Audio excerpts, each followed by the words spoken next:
the Full Court Press with Eric Franson and Jason Walker. Welcome back to the to the show that we're doing right now. Following the local teams, breaking down the biggest games with in-depth analysis and team interviews. Join the show by calling into 435-752-1069 or text 435-339-0321. It's the Full Court Press. Rose, end zone, yes! Caught! Touchdown! They did it!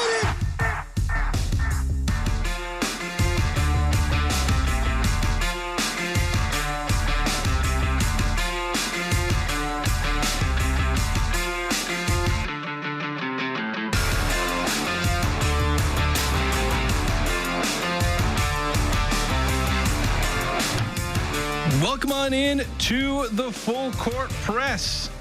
Jason Walker here, all by myself today. Eric Franson not in the office today. Of course, I was out of the office all last week, so happy to be back in the saddle here in Logan, here in the studio.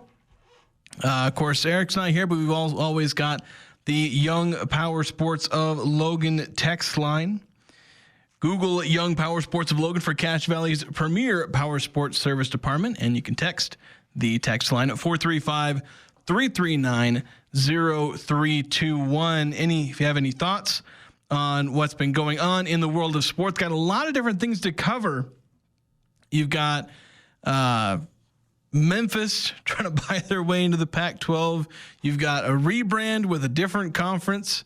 We've got NBA Summer League. I'm going to give my thoughts on that as Summer League has wrapped up. The Las Vegas Summer League is over. Kyle Filipowski and Cody Williams absolutely balled out the entire time, playing very well, and very refreshing to see Cody Williams have that kind of success. I also wasn't around for Mountain West Media Days. I was in Tennessee the entire time. Eric Franson and Craig Hislop had you guys covered. They were doing a live stream. We were testing out doing some live stream stuff down there. And so the interviews are all on the CB Daily Sports YouTube channel. If you want to watch the full live stream, Eric Franson posted some of those links on the good old X Twitter. So you post some timestamps too, because the live streams are like 7 hours long. So you can hear from all the coaches, a bunch of the players, 20-minute interview with Bronco Mendenhall. And I had a chance to go over that interview. I got back from Tennessee on kind of Friday night, came back into Logan Saturday afternoon, but showed up at the office today, spent the entire time trying to digest some of those interviews. So I have some thoughts on what was said by Bronco Mendenhall, at least in the interview that Eric Franson did. You can find that on our podcast feed, 1069thefan.com, or search Full Court Press wherever you get your podcasts. You can find us there, and that interview is on our podcast feed, so you can listen back to it again. About 20 minutes, and some pretty good stuff there, some pretty solid insight. So I'll get some of my thoughts on that, as well as we'll circle back to NBA Summer League and look at how some of the former Aggies, 4 players who transferred away from Utah State, but participated in this year's Summer League, along with 1 graduate from Utah State who participated in Summer League. So we'll talk about that as well. Let's get real quick to the Young Power Sports text line. We get to this one first, 4781, saying, what's your thoughts on WNBA All-Stars asking for more money when they collectively lose more than $40 million for the NBA every year? And yeah, I noticed this because was it Saturday or Sunday where they came out wearing the Pay Us What You Owe Us shirts. And then there was a whole drama about, who was it, Kelsey Plum throwing shade at Caitlin Clark. I know the sports world has been talking about that a lot. Of course, it feeds into the narrative of WNBA players disliking Caitlin Clark. Now, the interesting thing about the WNBA stars asking for more money, there's a bit of nuance to it. And I see some things on both sides, because one of the main issues and talking points for the WNBA players saying they deserve more money is that they get something like 9% of league revenue in player salary. Where the salary cap is for the teams, that ends up being like somewhere in the 8 to 10. I think it's 9% of league revenue goes to the players. In the NBA, it's 50%. In the NFL, it's somewhere around 50%. A lot of these major leagues are getting, like half the money goes to the players. And they've done that through collective bargaining. Of course, pointing out that disparity does come with the caveat, as 4781 pointed out. WNBA loses money, and it loses a lot of money. And so can you ask for a raise if the company you work for doesn't make money from your services? And that's where it gets complicated. And there's also another aspect where I see a lot of people talking about how WNBA players, how they have to go play overseas just to make a living. Okay, the average WNBA player makes more than the average American, and they do so for less than a year's work. Now it's more complicated than that, because we are talking about professional athletics, and it's like being a full-time athlete, even if your season is just like, 5 or 6 months, there's a lot of wear and tear on your body. You can't play full year. But still, for less than a full year's of work, your average WNBA player, at least like your rotation player who's good enough to be able to go overseas and play, they're making more than the average American. And the best WNBA players are making 6-figure salaries. I think the max salary is in the $200,000 range, which obviously is a lot less than the NBA, but it's a lot more than I'm making. And I don't have to go overseas to go write for some, European outlet half the year. I don't make that excuse. Saying, I deserve more money. I have to go somewhere else to work. No. So I tend not to buy the argument when WNBA players and those who advocate for more money for WNBA players, they say, they have to go to Europe or wherever to make more money. No, they don't. They do that because they want to. They want to make more money. And good for them. But they do have to take the physical risk because then they're playing more. And it's more wear and tear on their body. And they can tell you all about how much that sucks. They've done it before. It's not a fun deal to play that much sports at a professional level. But the thing that I saw, and I haven't dived into this because I didn't care that much to look into it. It would have been helpful now for this to answer your question, 4781. But the thing I saw from multiple people is that the WNBA is supposedly going to be getting a much bigger TV deal. Supposedly, in the number I saw thrown around was a $200 million TV deal, as opposed to a $50 million TV deal. Again, these were the numbers I saw thrown around. I haven't double-checked them because I didn't think I'd be talking about the WNBA on my show. But that would flip the WNBA from a non-profitable league that only breaks even because the NBA subsidizes it into a league that makes a net profit of some $150-ish million. And assuming that's true, the WNBA players should be getting a raise. That's my thoughts. 4781 also adding, so the other funny thing is Plum throwing shade at Caitlin Clark when Clark and Reese are the reason anyone watches. Yes, people are watching because of Reese because she is so bad, and they're betting on the over-under of her missing her first shot. Yeah, I don't know about Angel Reese. Apparently she's playing pretty well. And the other thing I noticed about Caitlin Clark is that her numbers are a lot worse than they were in her rookie year. I'd have to double check those if she's rebounded a little bit, but she's also been injured a lot. So it was a little interesting. I'd want to look at Angel Reese and see where because a big thing with Angel Reese this year, a big thing with her first year is that she was stupidly inefficient, embarrassingly inefficient, rebounded like heck, but embarrassingly inefficient. And I'd have to double check if that's changed. And yeah, 471 noting Clark just hit her fourth injury. Yeah, it seems like every other game she's injured. So I don't know if I'd put too much stock into her statistical performance this year, and I haven't had a chance to watch her a ton. I don't watch too much WNBA, but and yeah, 47A1 saying Angel Reese rebounds her own shots 5 times on one possession. Yeah, you did see that a lot, and it's a little hard to see that sometime. And I've got more, I've had more thoughts on Angel Reese too about watching her play, but I'll keep it mostly positive here. But I do want to shift toward some of the bigger news of the day. This is kind of a midday story, just kind of popped seemingly out of nowhere. A couple different outlets reporting on this, talking about Memphis. And of course, that means we got to play the bit.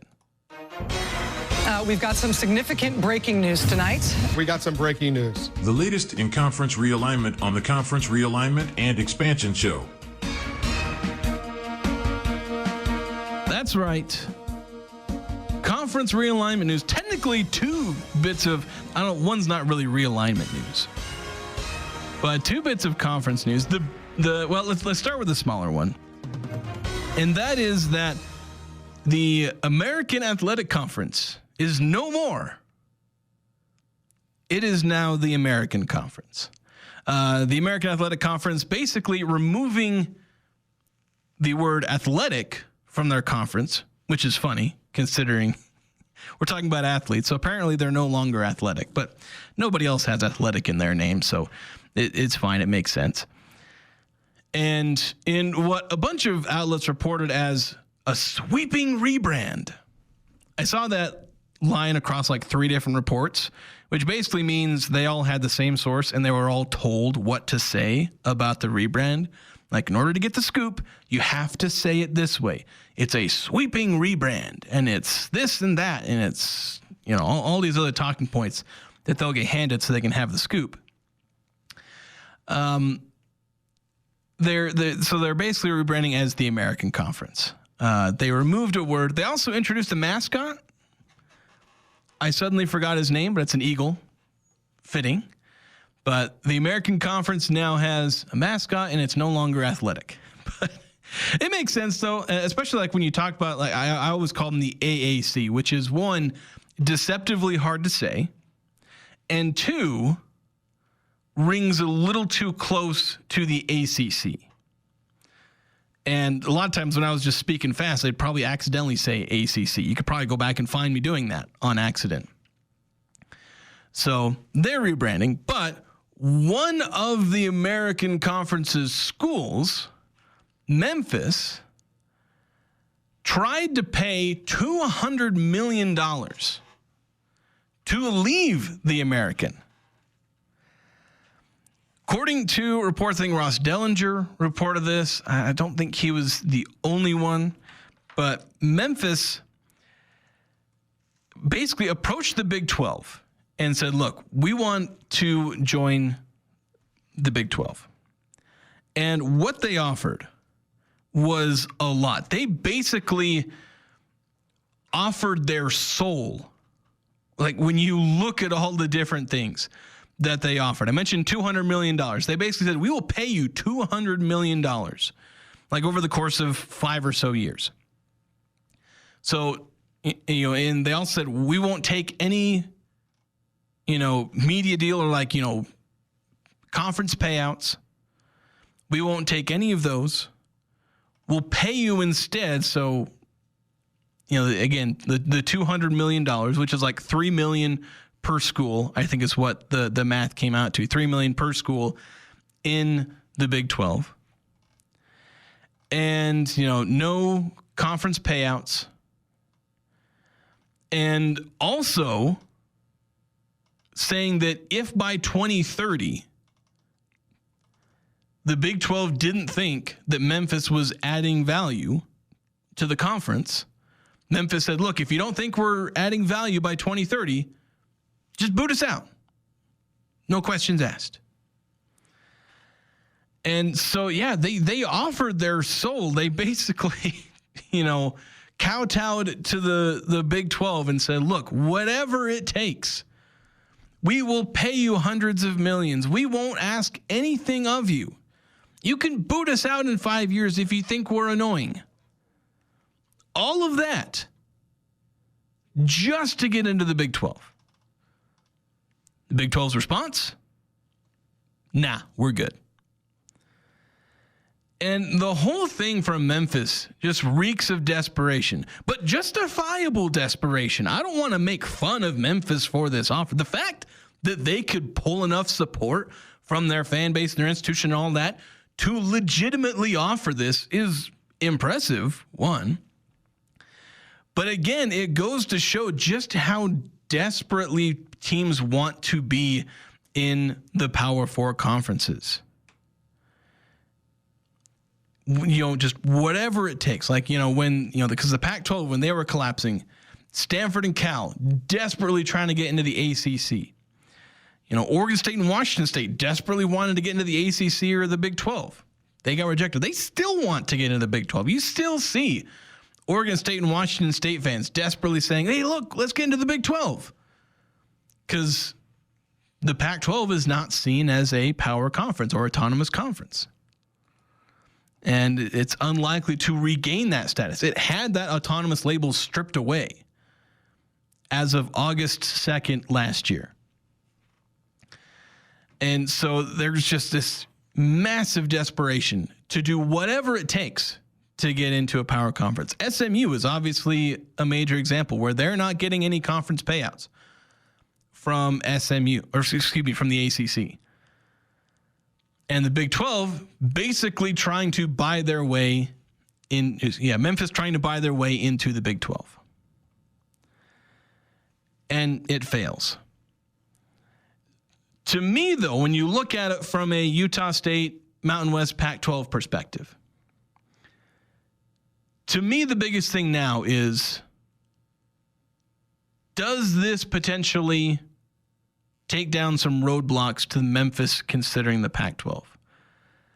Because for the last, year or so, however long it's been, where the Pac-12 has been courting Memphis, Memphis has just not been interested. They felt like they got lowballed by the Pac-12. And at this point, I don't think they're getting the vibe that the Pac-12 was going to be financially an upgrade. So they've not really been interested. And apparently this whole thing where they were working on this offer to the Big 12, apparently that's been in the works for a while. Probably most of the same while that the Pac-12 has been trying to court Memphis to get them to join the Pac-12. And so for me, with this bid failing, does Memphis consider joining the Pac-12? Again, the biggest hurdle is just geography and the, related issues that stem from that. A lot of them financial.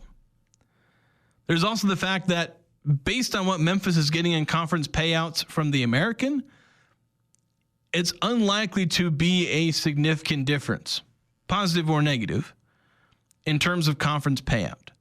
So in the end, it's a financial net loss for Memphis to go to the Pac-12. But essentially, my thought was, all right, if Memphis is willing to basically sell its soul and go into eternal debt to join the Big 12, how about you burn a little bit of that cash on travel expenses for basketball, for Olympic sports, not too hard of travel expenses for football, but burn a little bit of that cash that you're trying to raise to join the Big 12. Use that to fund, pay for those travel expenses for what you would have if you were in the Pac-12. Join the Pac-12 and be in the best group of 6 conference.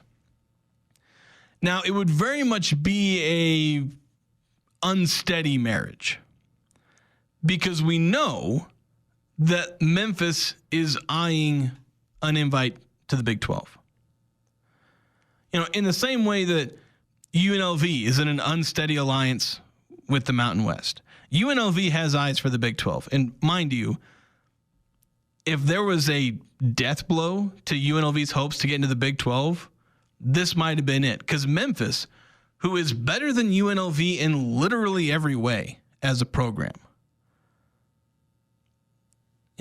Memphis having all those advantages,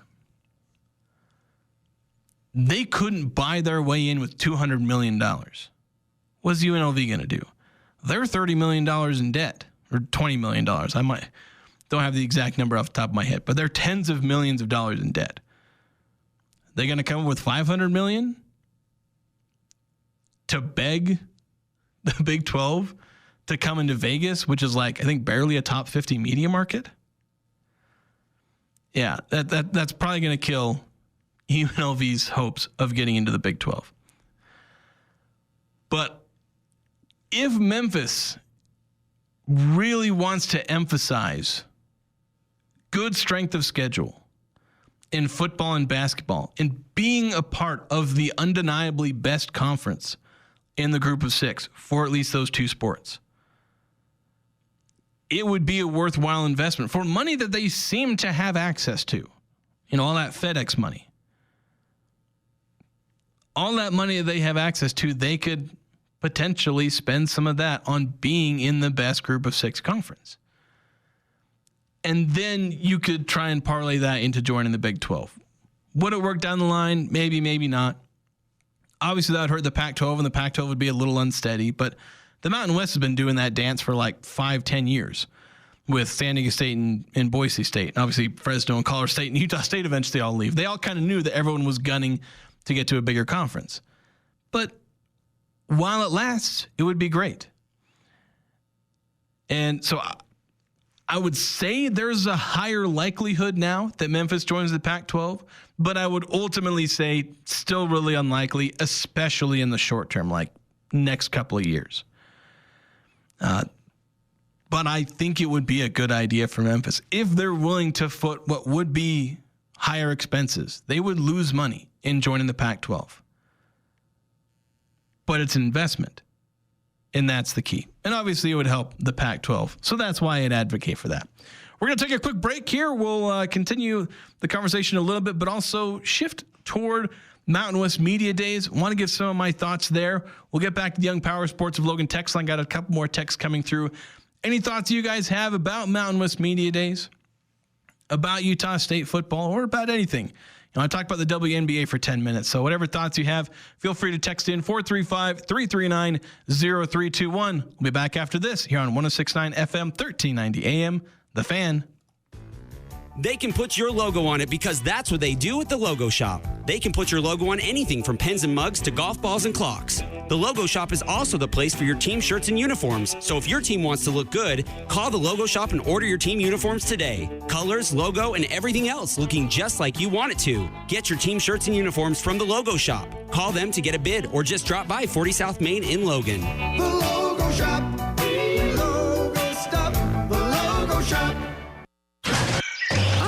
The garage door won't close again. It's the sun hitting the sensors. I just fixed this. Toilet paper rolls are not a fix. Is there something we can do? Actually, yeah. Advanced Garage Door has these new sunshades that block direct light from the garage door sensors. Let me give Mason a call. Is your garage door not closing? We can fix that. Call Advanced Garage Door at 435-255-6725. That's 435-255-6725. Or visit us at advancedgaragedoors.com. This is Jordan with Primrose Home Care and Hospice. As I visit with people on a regular basis, I see many things we can help with. Recent falls, balance training, knee, shoulder, and hip surgeries, memory loss, housekeeping, help with medications, and that's not all. We at Primrose offer the best care in any situation. A great example of this is our preventative care program. While working with your doctor and using our personal approach, we can help prevent many of these situations. For more explanation, visit primrosecare.com or call me at 787-1369. Primrose Home Care and Hospice. We're your home team. Hi, this is Ashley with LSS Insurance. Medicare can seem complicated, but it doesn't have to be. Let us help. We'll answer all your questions and get you specific information that fits your needs. Medicare is not one size fits all. We'll help you find the right coverage for you. Call 752-9493. You can ignore the TV and the junk mail. We'll get you the exact information you need. We will help you access the benefits that are important to you. Call LSS Insurance at 752-9493. Express Tires for less. Safety and comfort on the road are Express Tires' top priority. As a Point S team member, count on peace of mind with an inclusive warranty that includes nationwide protection. Any brand, any size, better pricing. No appointment necessary on the highway at 3200 North Main. Express Tire. Tires for less. Hi, I'm Dr. Shelley Flace with today's tip for kids from the American Academy of Pediatrics. If you own firearms, it's your responsibility to make sure they're always stored safely. Hiding them in a closet or drawer is not enough. Kids know where they are. Research shows the risk of injury and death is lower if guns are stored unloaded and locked up, with the ammunition locked in a separate place. This is important when children are young, as well as when they grow into teenagers. For more, talk with your pediatrician or visit healthychildren.org. Northern Utah and Southern Idaho's home for sports. It's the Full Court Press on Sports Talk Radio, 106.9 FM, 1390 AM. The Fan.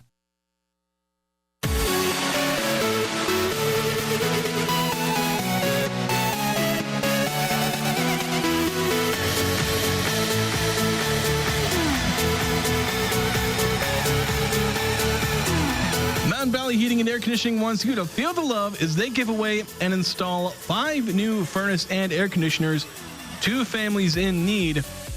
They're donating HVAC systems, equipment, materials, and installation services to help deserving families who need a little extra support. And Mountain Valley Heating and Air needs your help to do that. Nominate a family in need today. You can go to mtnvalleyhvac.com. That's mtnvalleyhvac.com. Click the Feel the Love tab. You can nominate a family. The nominations are open through August 31st. And then after that, between September and October, they'll pick 5 families to receive all these. Again, the HVAC, the air conditioner, all those services. Again, that's Mountain Valley Heating and Air Conditioning. Go to mtnvalleyhvac.com and nominate a family in need. So, going to the Young Power Sports of Logan text line, had a few texts come in, 93015. Sorry, I ignored some of your texts. They weren't quite in line with the topics I was going with. Wanted to continue some of those. But 93015 noting, saying, all I have to say is, Memphis, what in the world? Yeah, that just kind of came out of left field. Like, oh, yeah, Memphis is going to try and just buy their way in. They're trying to buy the golden ticket. Well, I don't know if an invite to the Big 12 is a golden ticket, but you get the idea. And then 935 also saying, where's Waldo? I mean, co-host Ajay. I think I missed a memo about Eric not being here today. I've been out of the office since last Friday. Well, excuse me. Well, I was on the show, not this last Friday, but the Friday before. But I left Logan Friday evening and didn't get back until this past Saturday. So I've been away and haven't been up to date on everyone else's schedule. I've barely been on top of my own schedule. 8968 saying, hey, Jason, you're trying to make sense about the money with Memphis. It doesn't work with sports and government nowadays. I don't know. Money is like the one thing that kind of sort of makes sense, or at least you can try and follow that money. But yeah, I don't know if Memphis is willing to pay money to be in the Pac-12. They're willing to pay money to be in the Big 12. Would they be willing to take a bit of a net loss in some of the financials? But with all the money they're saying they're going to have, they're talking about being able to fill out the entire $20.5 million salary cap for revenue sharing, which for G6 schools, that's basically not happening for any G6 school. But apparently Memphis is saying they're going to be able to do that. They're going to have enough. They're going to have enough revenue share to meet that cap, that salary cap, which is absurd. Like Utah State has no revenue sharing; they're not doing any, and Memphis is looking to hit the cap. So, if they have all that money, just join a better league. Join the Pac-12. You have to spend a little bit. You'd be in a better league, better chance to earn the respect. You know, if you keep having good seasons in the American, sure you'll be considered a good team, but you won't be considered an elite team. You'll just be a decent team, unless you pull off what Gonzaga did. But Gonzaga only has the respect they do because they've won in the tournament. If Gonzaga won the West Coast Conference 20 years in a row, but only won like 6 NCAA tournament games, nobody would think of them as the program they are. It's because they basically win at least one game in the tournament every year, often going further, usually going further. So, yeah. Memphis can join a bigger conference, or they can be a better conference, I should say. A better conference, or they can be a big fish in a small pond, which hasn't worked out for them so far. Being that big fish, they were the big fish in the kind of very small pond in the American in basketball. It didn't help them. They couldn't get any respect. Nobody respected Memphis. They were like, yeah, that's a good team. No respect, though. You can get that respect in the Pac-12.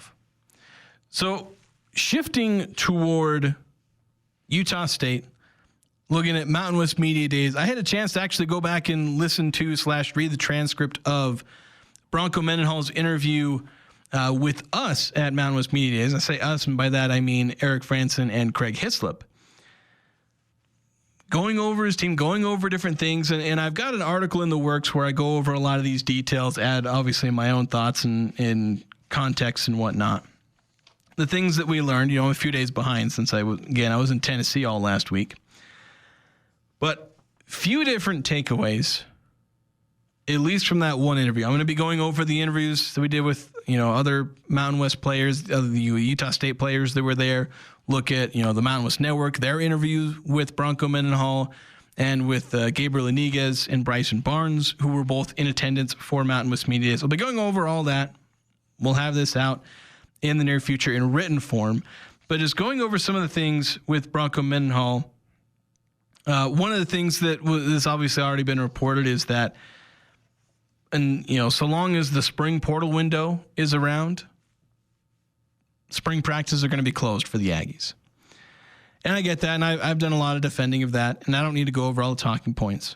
But the one thing that I would bring up again that is a bit of a concern is that I'm not sure that Utah State, without a change to its own academic calendar, will be able to properly utilize the transfer portal if it shifts away from having a spring window. Because what's being talked about is not just removing the spring portal, it's having the window be in January, which, the proposal from is like the American Association of Coaches or something to that effect, some fancy organization name. Their recommendation was a 10-day window from January 2nd to January 12th. And Bronco Mendenhall, we did an interview with him back on March 10th. That news about the Coaches Association, their recommendation, that news had come out, and we asked him about it. And I'm trying to find the quote from, so this is the quote from March 10th, where he said, if they went to that portal window, January 2nd to January 12th. He said, quote, that would literally eliminate us from being able to use the transfer portal. The big reason being that Utah State's academic calendar for this year, their spring semester began on January 4th. And you got to jump through a lot of hoops to get you can recruit them, but then you got to get them academically ready and all that. You got to do all the paperwork, sign all the papers, all that, make sure they can transfer all their stuff. You're going to do that in a day and a half? Get them moved in? Get them on campus? Unless you're just not going to have them, the other option would be just you don't have them for spring ball, which I suppose you could do. That may end up being the solution is you don't have them for the spring semester, so you don't have them for spring ball. That's not ideal, but I don't think that's what a lot of teams have in mind when they look at eliminating the spring window. They'd like for their transfers to be around, where sometimes their transfers, especially the Utah State, with how much they often tend to lose in attrition via the portal in a lot of Mountain West schools, like a third of their roster is going to be transfers. Sometimes half their roster is transfers. You're not going to have half your roster for spring ball. Basically spring ball becomes worthless. So I don't know, that's something to keep an eye on is the spring window, how Utah State navigates that, how they navigate using the transfer portal, depending on what the governing bodies decide, which there is a lot of momentum towards removing the spring portal. That is very likely to happen. The question is going to be, how does it happen? Another thing we learned from Mountain West Media Days, I don't know how many different people he told us to, but Bryson Barnes, he is the starting quarterback. He said it in our interview with him. That's kind of what we were all suspecting. I thought, is Anthony Garcia going to push Bryson Barnes? And the answer is maybe he did, but Bryson Barnes is going to be the starting quarterback. He's earned that role. He ran for like 530 yards of last season, most of that in 2 games. Threw for 840 yards or so, and that was in like 3 starts, basically 4 games, I should say. 3 of them were starts. 1 of them he stepped in partway through the game, and that was against San Diego State. And then he started against USC, Utah, Colorado State. So he's going to be the starting quarterback. And I have an article, if you can go dig through the archives on Cache Valley Daily, wrote it back in like March or April or something like that, what a Bryson Barnes-led offense could look like for the Aggies. Took examples from that San Diego State game, and I think it could be a very interesting offense. And so Bryson, for the first time in his career, is going to be the starting quarterback week 1 when there aren't injuries included. Because he was the week 1 starter for Utah in 2023. Had to have somebody actually clarify that to me. But that was because Cam Rising tore his ACL in the Rose Bowl a few months before, at the end of the 2022 season. So he wasn't ready for 2023. So that was another thing. Bryson Barnes can be the starting quarterback. We all kind of assumed that, but got that confirmation. And Bronco willing to divulge that. I guess he figured the writing's on the wall. Bryson Barnes was one of the 2 guys who was at Media Days. You're not going to have your backup showing up to Mountain West Media Days. So that was, another takeaway. One thing that I thought was interesting was when Eric and Craig were asking about talent and, asking Bronco Mendenhall what he thinks about the talent. And I was, looking into, research on what the national thoughts are. And I'm actually going to go ahead and take a break because I'm like overdue by like 3 or 4 minutes for a break. When we come back, I'll continue talking about roster talent and what Bronco had to say about his team's roster talent and compare that to the national media. And, national and Mountain West media, obviously they picked Utah State to be 9th in the preseason poll. We kind of get what they think. But I'll add some more details next here on the Full Court Press. When grid failures and severe weather cause power outages, your business might take a hit, or at home, you could lose your refrigerated food storage. Generac Standby Power Solutions help ensure an uninterrupted power supply. Generac is the #1 brand of standby generators. Get yours today from Golden Spike Electric, your trusted source for safety and security. Golden Spike Electric, powering your peace of mind. Online at gsegenerators.com or call 257-3016. They also service other models. Are you looking for compassionate and reliable care for yourself or a loved one? Look no further than Agis Home Health and Hospice. I'm Tom Sherlock, a licensed social worker, part of the dedicated team of professionals committed to meeting the needs of our community. Voted best in Northern Utah 2 years in a row, we pride ourselves on delivering exceptional service that you can depend on. We're here to ensure comfort and dignity every step of the way. When it comes to your health, choose the agency that Northern Utah trusts the most. Choose Agis. Visit myagis.com or call today 435-723-9000. Les Olson IT is your source for top quality technology. We carry the latest desktop and laptop PCs in stock, configured to your specific needs, and backed by our award-winning support team. And if your business demands high-performance hardware, we offer custom-built computers that can tackle any task. We also offer great computer accessories like monitors, keyboards, speakers, Fujitsu document scanners, and more. Get a quote today. Les Olson IT. Hi, I'm Emily Peterson, founder of Serenoni Luxury Blankets and Gifts. Over 18 years ago, my husband Nathan and I started Serenoni right here in Logan, and we're still here helping you give meaningful gifts that truly comfort. From babies to birthdays, missionaries to moments of healing, our blankets are more than just a blanket. Come shop our new store on 10th West, right next to iFit in Logan. Serenoni, bringing comfort, warmth, and connection to you and those you love. A diamond is forever and is perfect to represent your love. For those special occasions, give her a natural, one-of-a-kind diamond, as unique as she is. Our exclusive brand of Needham Brilliant Diamonds are white in color, high in clarity, and are recognized for their precise cut. These diamonds are natural, untreated, and are the real thing. Show her you care enough to give her a diamond, an investment for generations to come. Open Monday through Saturday, 10 to 7, where Utah gets engaged.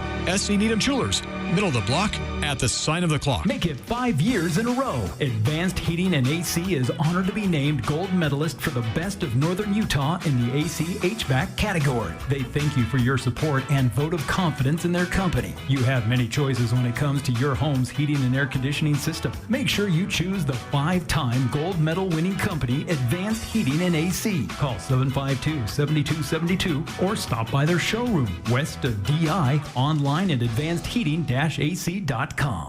The Full Court Press. Connect with us on Facebook, Twitter, and online at 1069thefan.com.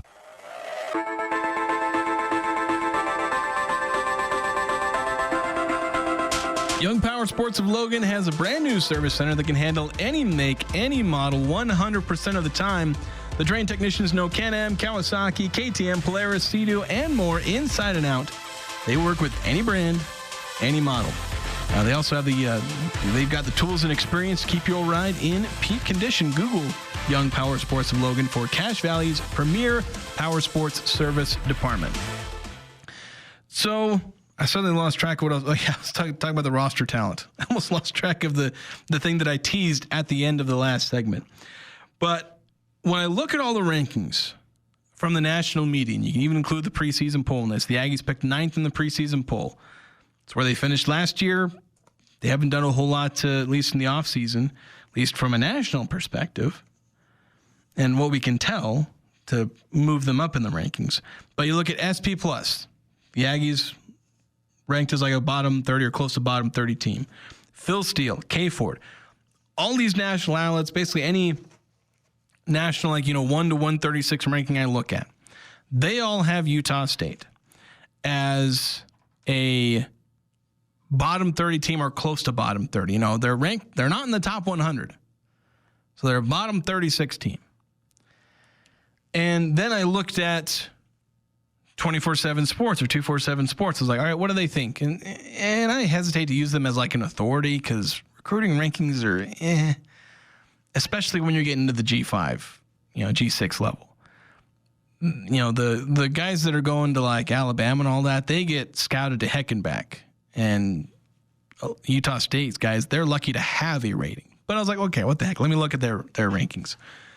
And Utah State, I think they were 7th in the Mountain West in their high school recruiting class in terms of average recruit rank. Mind you, if you go to 247 Sports, it'll say the Aggies are ranked 3rd, but that's a total of the ratings of all their recruits.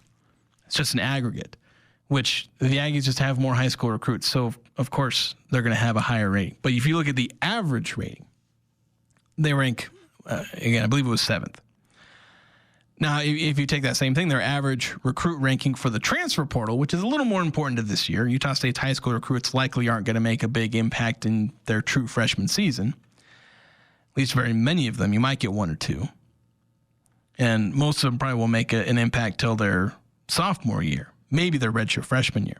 But in average recruit ranking for transfers, the Aggies are dead last in the Mountain West.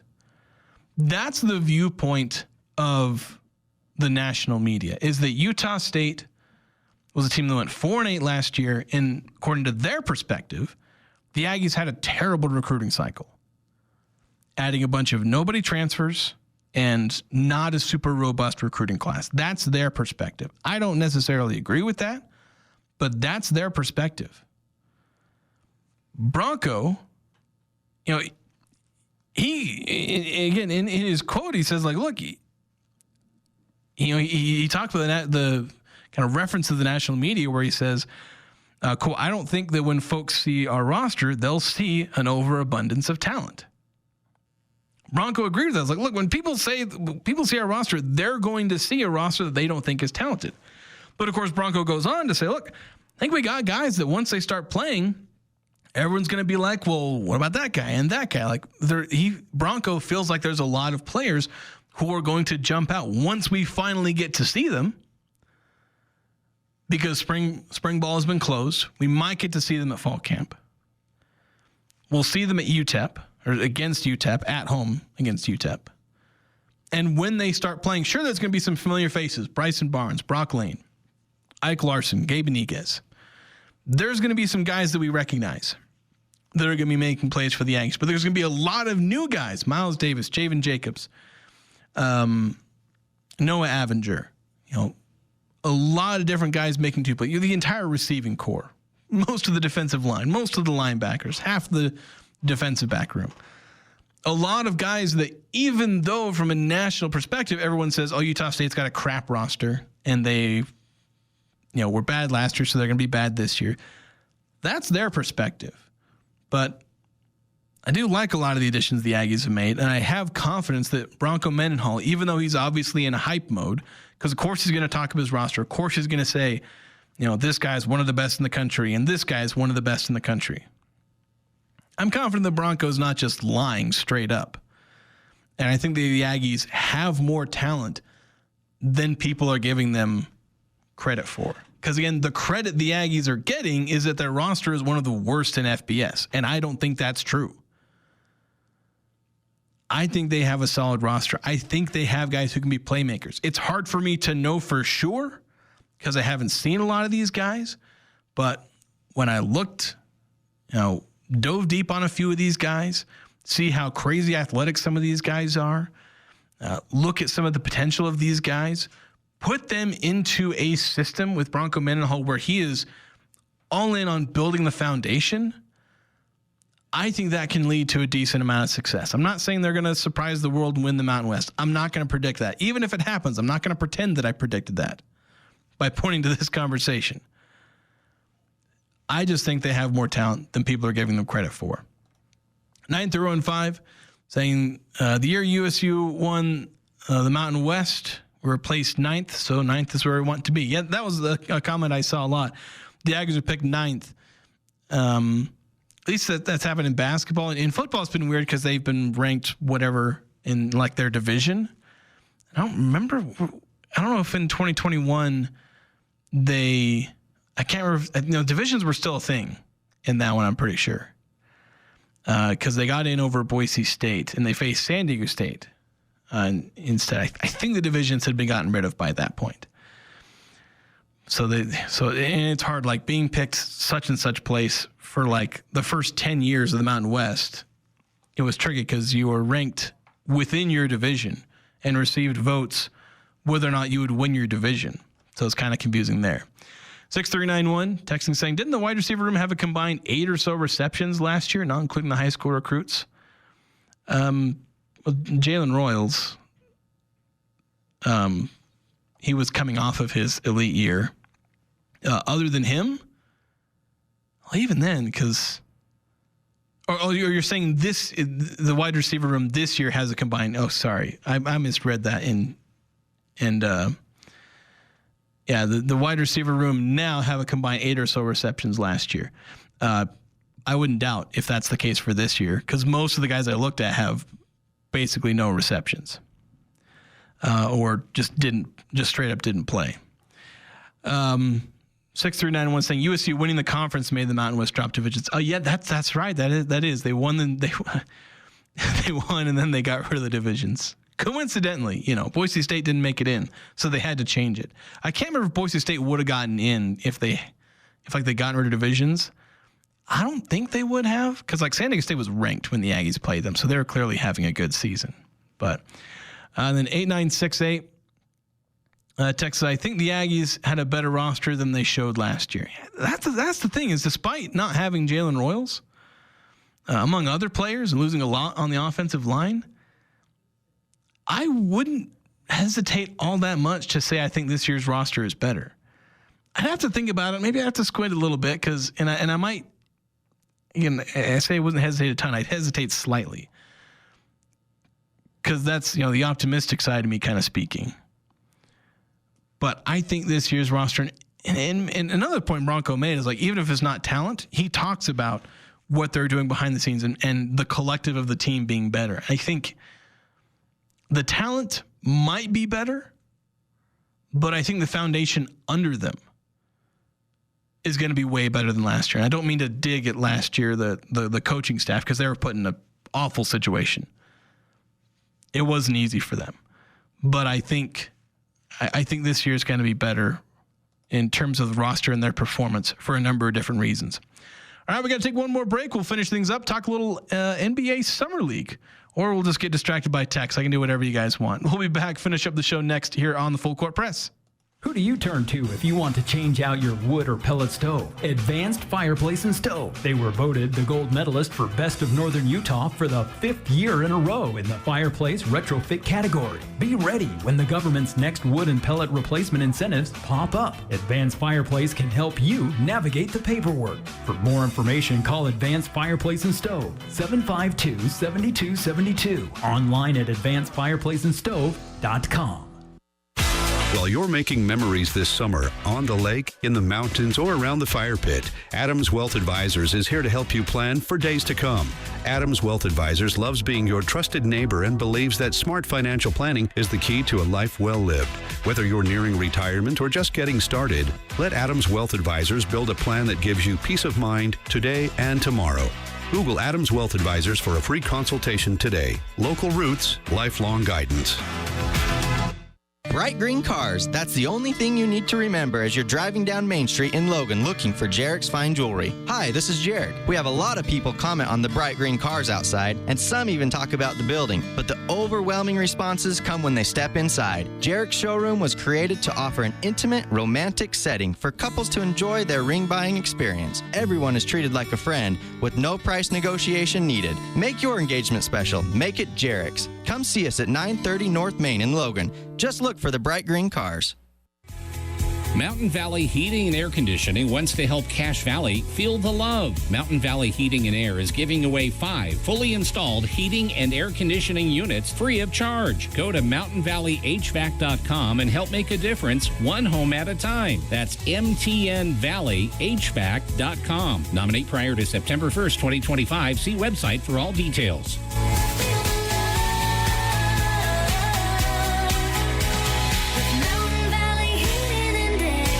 No matter what the conditions, DD Auto and Salvage can get your vehicle up and off your property. Now is the time to plan to make extra cash by calling DD Auto and Salvage and moving that old vehicle. Let them pay you for that junk vehicle. DD Auto and Salvage makes it so easy to get rid of your junker vehicles, paying you the most money possible.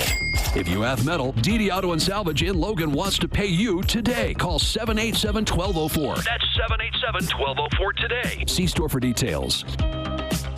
The Sportsman on Main Street is loaded with great clothing, shoes, and equipment. This is Mark inviting you to come in and check out our awesome store. For 71 years, we have outfitted you, whether you are going on the trail or to the theater. Trust me, you won't see yourself coming and going as we work hard to have some of the most unique clothing and shoes you will see anywhere. If it's a bike, skis, or unique clothing and shoes, I promise we will take care of you only at the Sportsman on Main Street in historic downtown Logan with tons of free parking in the back.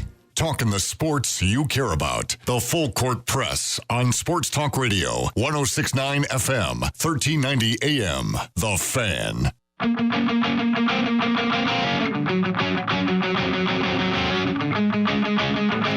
The weather is hotter, and Napa has what you need to be prepared. Although, to be honest, it's positively chilly compared to where it was at last week, although it's most of the humidity out on the East Coast. But Napa Legend, Napa AAA batteries, they can help you beat the heat here because it is still 92 degrees outside.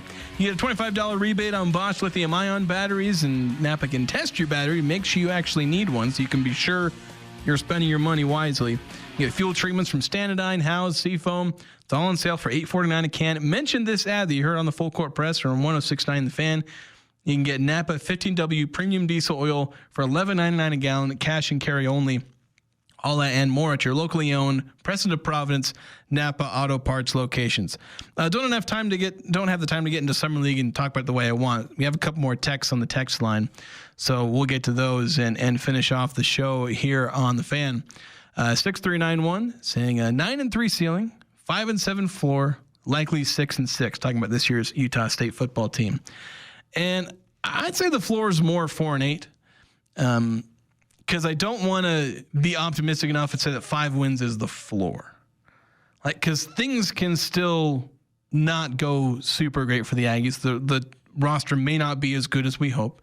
Those are all very much possibilities. I know I've been more optimistic, but I don't want to rise too high for that. 9-3 ceiling, I can see that. Probably lose to Texas A&M, Vanderbilt, probably Boise. In that situation, you're getting wins over UNLV and Fresno, which isn't completely out of this world if you're looking at the high end. But yeah, I see 5-7, 6-6 as the more likely scenarios. I think the Aggies should go bowling this season. We'll see what my official prediction is. I'm going to have to make that in the next month or so. 5338 says, talk about the new volleyball player coming to Utah State. I need to look closer at the new volleyball. I know they signed a new hitter.